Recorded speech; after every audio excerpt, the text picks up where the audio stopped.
Good afternoon बच्चों। आज हम लोग इंग्लिश ग्रामर करेंगे और इंग्लिश ग्रामर में भी हम एप्लीकेशन कैसे लिखते हैं। जैसे आप हिंदी में एप्लीकेशन स्कूल में लिख के देते हैं छुट्टी के लिए, वैसे ही इंग्लिश में आप एप्लीकेशन कैसे लिखेंगे, उस एप्लीकेशन का क्या फॉर्मेट होना चाहिए। क्योंकि आपको पता होना चाहिए लेटर्स दो तरह के होते हैं, फॉर्मल और इनफॉर्मल। फॉर्मल मतलब जो हम किसी भी ऑफिस में लेटर लिखते हैं, किसी अथॉरिटी को लेटर लिखते हैं तो उसको हम फॉर्मल लेटर कहते हैं। और इनफॉर्मल अगर हम किसी सगे संबंधी को लिखते हैं लेटर तो वो इनफॉर्मल लेटर होता है, उसकी चर्चा हम बाद में करेंगे।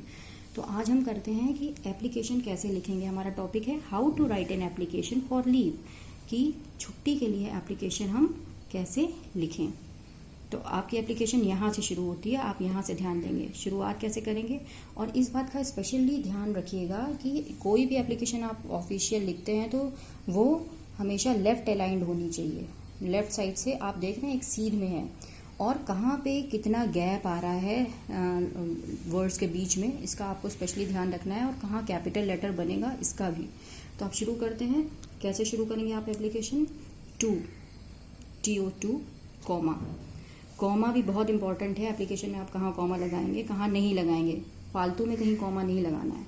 फिर आप ध्यान दीजिए, एक स्पेस छोड़ा है, एक स्पेस छोड़ा एक लाइन का। द प्रिंसिपल प्रधानाचार्य, composite junior high school that is JHS Hoshiarpur. Composite हमारा विद्यालय सम्मिलित हो गया है, प्राइमरी जूनियर एक हो गए हैं तो इसको कॉम्पोजिट कहते हैं। Junior high school Hoshiarpur. इसका एड्रेस क्या है, यहाँ स्कूल लिखेंगे, फिर उसका एड्रेस नीचे सेक्टर 51 नोएडा। इनमें कोई गैप नहीं होगा किसी भी लाइन का। फिर कॉमा, यहाँ पे 2 के बाद कॉमा, फिर स्कूल के एड्रेस के बाद कॉमा, फिर एक गैप छोड़ेंगे एक लाइन का, फिर आएगी डेट। डेट आज की मैंने डाली हुई है 16 सितंबर 2020। फिर आता है सब्जेक्ट। सब्जेक्ट मीन्स विषय। विषय यहाँ पे हिंदी इंग्लिश या मैथ से मतलब नहीं है। सब्जेक्ट मतलब किस विषय पे आप प्रार्थना पत्र लिख रहे हैं, किस लिए लिख रहे हैं। आप लिख रहे हैं छुट्टी के लिए एप्लीकेशन, तो एप्लीकेशन फॉर लीव, छुट्टी के लिए प्रार्थना पत्र। फिर देखिए सब्जेक्ट के बाद फिर एक लाइन छोड़ी, फिर लिखा मैडम, फिर इसके बाद फिर कॉमा। आप 3 कॉमा देख चुके, 2 के बाद कॉमा, पते के बाद कॉमा, और फिर इसके बाद मैडम के बाद कॉमा। स्पेसेस देख लीजिए, 2 के बाद एक स्पेस, एड्रेस के बाद एक स्पेस, डेट के बाद फिर एक स्पेस, सब्जेक्ट के बाद फिर एक स्पेस, फिर मैडम के बाद फिर एक स्पेस। अब हमारा शुरू होता है कि हम क्यों छुट्टी ले रहे हैं, reason.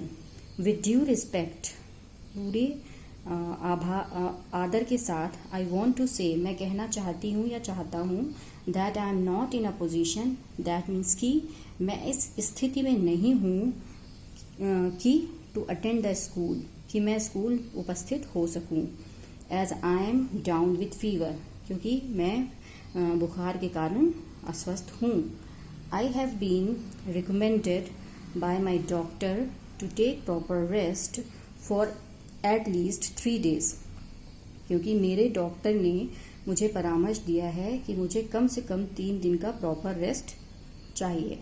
Therefore kindly grant me leave, इसलिए, therefore means इसलिए, मुझे grant मतलब दें, प्रदान करें, leave from 16/9/20 to 18/9/20, जब से आपको छुट्टी चाहिए। जैसे मान लीजिए आप आज से छुट्टी पे जा रहे हैं तो आज की तारीख 16, फिर बीच में आ गई 17 और लास्ट डेट हो गई 18। तो 3 दिन पूरे हो गए आपके। 3 दिन की छुट्टी के लिए बोला था। अगर 2 दिन की एप्लीकेशन आती तो आप 2 दिन लिखेंगे, तो फिर आप लिखते 16 to 17, यहाँ पे 17 आता है, लेकिन हमें 3 दिन कवर करने हैं। तो जितनी भी छुट्टी आप ले रहे हैं, पहला दिन जब से छुट्टी स्टार्ट हो रही है उसका आखिरी दिन, उसकी डेट यहाँ पे लिखेंगे। फिर I shall be really thankful to you, मैं वास्तव में आपका आभारी रहूँगा या आभारी रहूँगी। फिर देखिए फुल स्टॉप के बाद फिर एक स्पेस, थैंकिंग यू, आपका धन्यवाद करते हुए, योर्स ओबीडियंटली, आपकी या आपका आज्ञाकारी। यहाँ पे मैंने ब्रैकेट में नेम लिखा है, आप अपना नाम लिखेंगे, अपना रोल नंबर लिखेंगे एक लाइन छोड़ के, फिर एक लाइन छोड़ के अपना क्लास, और फिर एक लाइन छोड़ के आजकल आप मोबाइल भी लिखना ज़रूरी है, यहाँ पे अपना मोबाइल नंबर लिखेंगे। अब कई बच्चों को अपना रोल नंबर नहीं पता है क्योंकि ऑनलाइन क्लासेस चल रहे हैं, अभी हम लोग आपस में मिले भी नहीं हैं, तो आप यहाँ कोई भी नंबर डाल सकते हैं। तो मैं समझ जाऊंगी कि आपको पता है कि यहाँ पे आपको अपना रोल नंबर डालना है। तो तो चलिए स्टार्ट करिए और इस एप्लीकेशन को लिखिए 2 से, और यहाँ पे एक लास्ट लाइन में मोबाइल नंबर डालिएगा और यहाँ पे नेम ना लिख के अपना नाम, अपना रोल नंबर और अपना क्लास आप डालिए। चलिए काम शुरू करिए।